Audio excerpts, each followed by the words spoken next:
Hello friends, রমাস cooking চ্যানেলে সবাইকে স্বাগত। খাদ্যরসিক বাঙালিদের কাছে সন্ধ্যাবেলায় একটু তেলে ভাজা না হলে ঠিক জমে না। তাই চলুন আজ আপনাদের জন্য পালং শাক দিয়ে তেলে ভাজা বানিয়ে দেখাবো, যেটা স্বাদ একদমই অতুলনীয়। পালং শাকের পকোড়া বানাতে প্রথমেই একটা পাত্রে 2 কাপ মেপে বেসন নিয়েছি। এরপর দিয়ে দিলাম 1 কাপ সুজি, যাতে পকোড়াগুলো খুবই মুচমুচে হয়। পকোড়ার মধ্যে সুন্দর একটা ফ্লেভারের জন্য দিয়ে দিলাম জোয়ান। আমি এখানে জোয়ানটা 2 চামচের মতন ব্যবহার করলাম। আর দিলাম সামান্য পরিমাণে হিং। পকোড়ার মধ্যে হিঙের গন্ধটা আমার বেশ ভালো লাগে। সুন্দর কালারের জন্য দিয়ে দিলাম 1 চামচ কাশ্মীরি লঙ্কার গুঁড়ি, দিলাম স্বাদ মতন লবণ, আর দিচ্ছি একদম সামান্য হলুদ গুঁড়ো। পকোড়ার মধ্যে ঝালের জন্য ব্যবহার করলাম কাঁচা লঙ্কা কুচি। এরপর দিলাম একটু বেশি পরিমাণে পেঁয়াজ কুচি। যেসব বন্ধুরা নিরামিষ পকোড়া খাবেন তারা পেঁয়াজটাকে স্কিপ করে দেবেন। নিরামিষ পকোড়াও খেতে খুবই ভালো লাগে। আর দিচ্ছি কিছুটা পরিমাণে ধনেপাতা কুচি। এরপর প্রধান উপকরণ দিয়ে দিলাম পালং শাক। আমি এখানে 200 গ্রাম পালং শাক ব্যবহার করেছি। শাকগুলোকে একদম ছোট্ট ছোট্ট করে কেটে প্রায় 4 থেকে 5 বারের মতন পরিষ্কার করে ধুয়ে নিয়েছি। এখন সব উপকরণ খুব ভালো করে শুকনো হাতে মিশিয়ে নেব। যেহেতু শাকের মধ্যে অনেকটাই জল থাকে, তাই আগে থেকে জল কোনো রকম ভাবেই ব্যবহার করা যাবে না। হাতের সাহায্যে চেপে চেপে সব উপকরণ মেখে নিচ্ছি। এরপর অল্প অল্প জল দিয়ে পকোড়ার জন্য মেখে নেব। এরকম নিত্য নতুন রেসিপি পেতে আমার চ্যানেলটিকে অবশ্যই সাবস্ক্রাইব করবেন। আমার এখানে 1 কাপ জল ব্যবহার হয়েছে। আপনাদের ক্ষেত্রে কম বা বেশিও হতে পারে।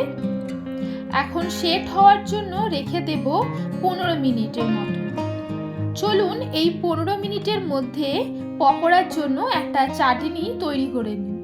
প্রথমেই মিক্সিং বোলের মধ্যে দিয়ে দিলাম কিছুটা পরিমাণে ধনেপাতা, আর দিলাম 2টো কাঁচা লঙ্কা, কয়েকটা রসুনের কোয়া, দিলাম সামান্য জল।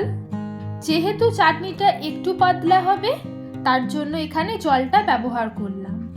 এরপর দিচ্ছি স্বাদ মতন লবণ ও স্বাদ মতন লেবুর রস। এখন একটা স্মুথ পেস্ট বানিয়ে নেব। এরপর কড়াতে 2 চামচের মতন সর্ষের তেল গরম করে নিয়েছি। দিলাম সামান্য সর্ষে ও 2টো শুকনো লঙ্কা, আর দিলাম কারি পাতা।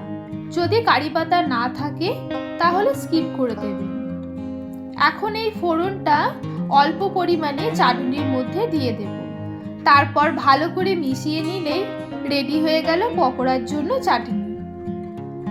আর অবশিষ্ট ফোড়নটা দিয়ে দেব পকোড়ার মধ্যে। দিলাম সামান্য পরিমাণে বেকিং সোডা। যেহেতু সুজি দেওয়া ছিল, তার জন্য ব্যাটারটা একটু ফুলে উঠেছিল, তাই জল দিয়ে একটু সামান্য পাতলা করে নিচ্ছি। দেখেই বুঝতে পারছেন ব্যাটারটা খুব বেশি শক্ত বা খুব বেশি পাতলাও করিনি। এরপর তেল গরম করে নিয়েছি। পকোড়ার জন্য খুব বেশি তেল গরম হলে একদমই চলবে না। এখন মিডিয়াম ফ্লেমে পকোড়াগুলোকে ভেজে নেব। তাই একে একে বেশ অনেকগুলোই পকোড়া তেলের মধ্যে দিয়ে দিয়েছি। উল্টে পাল্টে সময় নিয়ে পকোড়াগুলোকে ভেজে নিতে হবে। 4 থেকে 5 মিনিট লাগবে পকোড়াগুলোকে ভাজতে। এখন ভালো করে তেল ঝরিয়ে নিয়ে গরম গরম পরিবেশন করুন চাটনি ও পেঁয়াজ সহযোগে। কথা দিচ্ছি, এই রকম পকোড়া একবার বানিয়ে খেলে এর স্বাদ কোনো দিনই ভুলতে পারবেন না। আজকের রেসিপি যদি আপনাদের ভালো লেগে থাকে তাহলে অবশ্যই লাইক কমেন্ট করবেন। আবারও ফিরে আসবো নতুন কোনো রেসিপি নিয়ে। ততক্ষণ পর্যন্ত ভালো থাকবেন, সুস্থ থাকবেন। থ্যাংক ইউ বন্ধুরা।